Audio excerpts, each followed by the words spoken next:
ನಮಸ್ಕಾರ ಸ್ನೇಹಿತರೆ, ಬನ್ನಿ ಇವತ್ತಿನ ಒಂದು ಮಾರ್ಕೆಟ್ನ ಓವರ್ವ್ಯೂ ನೋಡೋಣ. ಮೊದಲನೇದಾಗಿ ನಿಫ್ಟಿ ಇವತ್ತು 42.80 ಪಾಯಿಂಟ್ಸಿಂದ ಕ್ಲೋಸ್ ಆಗಿದೆ. ನಿಫ್ಟಿ ಬ್ಯಾಂಕ್ 88.55 ಇಂದ ಕ್ಲೋಸ್ ಆಗಿದೆ. ನಿಫ್ಟಿ ಮಿಡ್ ಕ್ಯಾಪ್ -134 ಪಾಯಿಂಟ್ಸಲ್ಲಿ ಕ್ಲೋಸ್ ಆಗಿದೆ. ನಿಫ್ಟಿ ಸ್ಮಾಲ್ ಕ್ಯಾಪ್ -62.80 ಪಾಯಿಂಟ್ಸಿಂದ ಕ್ಲೋಸ್ ಆಗಿದೆ. ಅಡ್ವಾನ್ಸ್ ಡಿಕ್ಲೈನ್ ನೋಡಿದ್ರೆ ಅಡ್ವಾನ್ಸಲ್ಲಿ 981 ಸ್ಟಾಕ್ಸ್ ಇದೆ, ಡಿಕ್ಲೈನಲ್ಲಿ 1398 ಇದೆ.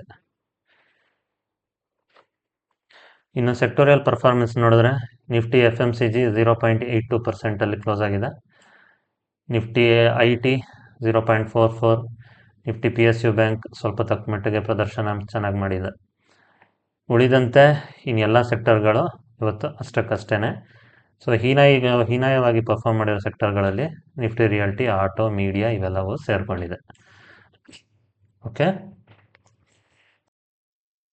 ನೋಡಿ ಇವತ್ತಿನ ಒಂದು article, stock market today. Nifty 50 hits fresh record high, remains in the green for 13th consecutive session. ಅಲ್ವಾ, 13ನೇ ಸತತವಾದ ಸೆಷನ್ನಲ್ಲಿ ನಿಫ್ಟಿ ಗ್ರೀನನ್ನು ಕಂಡಿದೆ. ಅಂದರೆ ಬುಲ್ಸ್ ಆರ್ ಸ್ಟ್ರಾಂಗ್ ಅಲ್ವಾ. ನೋಡೋಣ ಬನ್ನಿ ಇನ್ನು ಏನು ಹೇಳುತ್ತೆ ಅಂತ.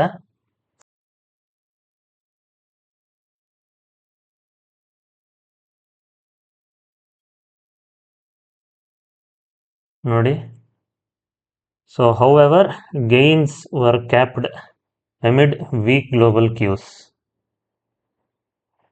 ಅಲ್ವಾ, however gains var capped amid weak.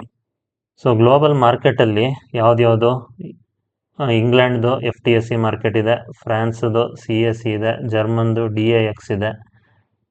ಇವೆಲ್ಲವೂ ಕೂಡ ರೆಡ್ಡಲ್ಲಿ ಕ್ಲೋಸ್ ಆಗಿದೆ. ಆದ್ರೂ ನಮ್ಮ ನಿಫ್ಟಿ ಕ್ಲೋಸ್ ಆಗೋ ಟೈಮ್ಗೆ ಅವೆಲ್ಲವೂ ರೆಡ್ಡಲ್ಲಿ ಕ್ಲೋಸ್ ಆಗಿದೆ. ನಮ್ಮ ನಿಫ್ಟಿ ಅಪ್ಸೈಡಲ್ಲಿ ಪರ್ಫಾರ್ಮ್ ಮಾಡಿದೆ. ಸೊ ಇದು ಒಂದು ಒಳ್ಳೆಯ ಸಂಗತಿ. ಓಕೆ,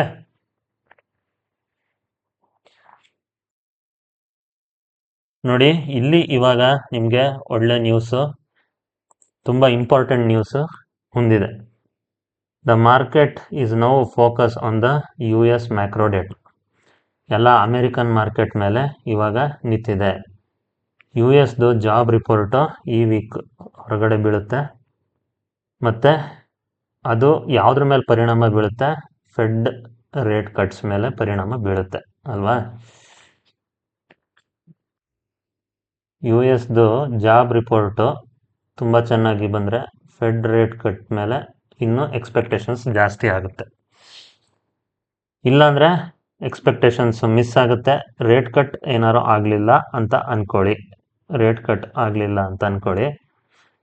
ಆವಾಗ ನಮ್ಮ ಪೋರ್ಟ್ಫೋಲಿಯೋದಲ್ಲೂ ಕಟ್ ಆಗುತ್ತೆ.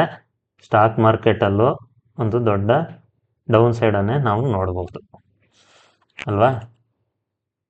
ಸೊ ಹಾಗಾಗಿ ಏನು ಟ್ರೇಡರ್ಸ್ ಆಗಲಿ ಇನ್ವೆಸ್ಟರ್ಸ್ ಆಗಲಿ ನಿಮಗೆ 25 BPS ರೇಟ್ ಕಟ್ ಆಗೇ ಆಗುತ್ತೆ ಅನ್ನೋ ಎಕ್ಸ್ಪೆಕ್ಟೇಷನ್ಸ್ ಇಟ್ಕೊಂಡಿದ್ದಾರೆ. ಇದ್ರದ್ದು ಹಾಗೆ ಆಗುತ್ತೆ ಅನ್ನೋದನ್ನು ಜೆರೋಮ್ ಪೋವೆಲ್ ಅವರು ಜಾಕ್ಸನ್ಸ್ ಹೋಲಲ್ಲಿ ಕೂಡ ಹೇಳಿದರು.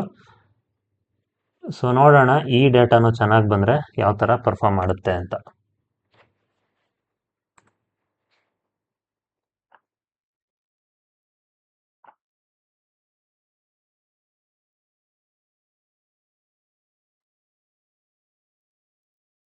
ಇನ್ನು ನಿಫ್ಟಿಯ ಒಂದು ಟೆಕ್ನಿಕಲ್ ಚಾರ್ಟ್ ತಗೊಂಡ್ರೆ ನಿಫ್ಟಿ 50 ಇಲ್ಲಿದೆ. ಓಕೆ, ಸೊ ನಿಫ್ಟಿ 50 ಇಲ್ಲಿದೆ. ಒನ್ ಡೇ ಚಾರ್ಟ್ನ ತಗೊಂಡಿದ್ದೀನಿ. ಸೊ ಡೈಲಿ ಚಾರ್ಟಲ್ಲಿ ನಾನು ಮೊದಲಿಗೆ ಈ ಒಂದು ಚಾನಲ್ ಪ್ಯಾಟ್ರನ್ನ ಹಾಕಿದ್ದೆ ಅಲ್ವಾ, ನಿಮಗೆ ನೋಡಿರ್ತೀರ ಹಳೆ ವಿಡಿಯೋದಲ್ಲಿ ಈ ಒಂದು ಚಾನಲ್ ಪ್ಯಾಟ್ರನ್ನ ಹಾಕಿದ್ದೆ. ಸೊ ಇವಾಗ ಅದನ್ನು ತೆಗೆದು ನಾನು ಈ ಚಾನಲ್ನ ನಿಮ್ಗೆ ಹಾಕಿದ್ದೀನಿ. ಒಂದು ಬ್ರಾಡರ್ ವ್ಯೂ ಸಿಗುತ್ತೆ. ಇದರಿಂದ ನೆಕ್ಸ್ಟ್ ನಿಫ್ಟಿ ನಮಗೆ ಎಲ್ಲೋ ಟಚ್ ಆಗುತ್ತೆ ಅನ್ನೋದನ್ನು ಒಂದು ಅಂದಾಜು ಕೂಡ ಮಾಡೋಣ. ನಾನು 26,000 ಅಂತ ಹೇಳಿದ್ದೆ, ಬಟ್ ಒಂದು ನಿಖರವಾದ ಬೆಲೆಗೆ, ನಿಖರವಾದ ಪಾಯಿಂಟ್ಗೆ ಬರೋಣ. ಓಕೆ, ನೋಡಿ ಇಲ್ಲಿ ನಾನು ನಿಮಗೆ ಒಂದು ಟ್ರೆಂಡ್ ಲೈನ್ ಹಾಕಿದ್ದೀನಿ ಇಲ್ಲಿ ಹೌದಲ್ವಾ. ಸರಿ, ನಾನು ನಿಮಗೊಂದು ಇಲ್ಲಿ ಟ್ರೆಂಡ್ ಲೈನ್ನ ಹಾಕಿದ್ದೀನಿ. ಸೊ ಈ ಟ್ರೆಂಡ್ ಲೈನ್ ನಮಗೆ ನೆಕ್ಸ್ಟ್ ಎಕ್ಸ್ಪೆಕ್ಟೇಷನ್ಸ್ ಎಷ್ಟಿದೆ, ನಿಫ್ಟಿ ಎಲ್ಲಿವರೆಗೂ ಮೇಲಕ್ಕೆ ಹೋಗ್ಬೋದು ಅನ್ನೋದನ್ನು ಹೇಳುತ್ತೆ. ಸೊ ನಿಯರ್ಲಿ 500 ಪಾಯಿಂಟ್ಸ್ ನಿಫ್ಟಿ ಮೇಲಕ್ಕೆ ಹೋಗಬಹುದು ಅನ್ನೋದನ್ನು ಇದು ನಾನು ಅನಲೈಸ್ ಮಾಡಿರೋ ಒಂದು ಚಾರ್ಟ್ ಮೇಲೆ ಹೋಗುತ್ತೆ. ಇದು ಯಾವುದೇ ರೀತಿ ಒಂದು ಕಾಲ್ ಟಿಪ್ ರೆಕಮೆಂಡೇಶನ್ ಏನೂ ಇಲ್ಲ. ಸೊ ನನ್ನ ಒಂದು ರಿಸರ್ಚ್ ಅನಾಲಿಸಿಸ್ ಪ್ರಕಾರ ನಿಫ್ಟಿಗೆ ಇನ್ನೂ 2%, ಸೊ ಪ್ಲಸ್ ಆರ್ ಮೈನಸ್ ನೀವು 1.5% ಅಂತ ಅಂದ್ಕೊಳ್ಳಿ, ಮಿನಿಮಮ್ ಇಷ್ಟಂತೂ ಬಾಕಿ ಇದೆ. ಸೊ ಅದಾದಮೇಲೆ ನಿಮಗೆ ಹೋಗಿ ರೆಸಿಸ್ಟೆನ್ಸ್ಗೆ ಏನಾದರೂ ಟಚ್ ಆಗಿ ಒಂದು ಶಾರ್ಟ್ ಫಾಲ್ ಆಗ್ಬೋದಾ ಅನ್ನೋದನ್ನು ಕಾದು ನೋಡಬೇಕು. ಸೊ ಇದು ನನ್ನ ನಿಫ್ಟಿಯ ಒಂದು ಪ್ರೆಡಿಕ್ಷನ್ನು. ಸೊ ನಿಫ್ಟಿ ಇನ್ನೂ ನಿಯರ್ಲಿ 2% ಅಥವಾ ಮಿನಿಮಮ್ ಅಂದರೂ ಪ್ಲಸ್ ಆರ್ ಮೈನಸ್ 1.5% ಮೇಲಕ್ಕೆ ಹೋಗೋ ಚಾನ್ಸಸ್ಸು ಇದೆ, ಪ್ರೊವೈಡೆಡ್ ನೋ ಬ್ಯಾಡ್ ನ್ಯೂಸ್ ಯಾವುದೇ ರೀತಿ ಆದರೂ ಆಗಿರ್ಬೋದು, ಸ್ಟಾಕ್ ಮಾರ್ಕೆಟ್ಗೆ ಅಫೆಕ್ಟ್ ಆಗುವಂಥ ಬ್ಯಾಡ್ ನ್ಯೂಸು ಬರಬಾರ್ದು. ಸೊ ನಾನು ಈಗ ಈ ವಿಡಿಯೋನ ಇಲ್ಲಿಗೆ ಕನ್ಕ್ಲೂಡ್ ಮಾಡ್ತಾ ಇದ್ದೀನಿ. ಮುಂದಿನ ವಿಡಿಯೋದಲ್ಲಿ ಸಿಗ್ತೀನಿ. ಸೊ ಈ ವಿಡಿಯೋದಲ್ಲಿ ಬರೀ ನಿಫ್ಟಿ ಅನಾಲಿಸಿಸ್, ನಿಫ್ಟಿ ಪ್ರೆಡಿಕ್ಷನ್, ಇದು ನನ್ನ ಒಂದು ಅನಾಲಿಸಿಸ್ನ ಹೇಳಿದ್ದೀನಿ. ದಯವಿಟ್ಟು ಈ ವಿಡಿಯೋನ ಫುಲ್ ನೋಡಿ. ನಿಮ್ಗೆ ಇಷ್ಟ ಆದರೆ ಲೈಕ್ ಮಾಡಿ, ಶೇರ್ ಮಾಡಿ, ಕಮೆಂಟ್ ಮಾಡಿ.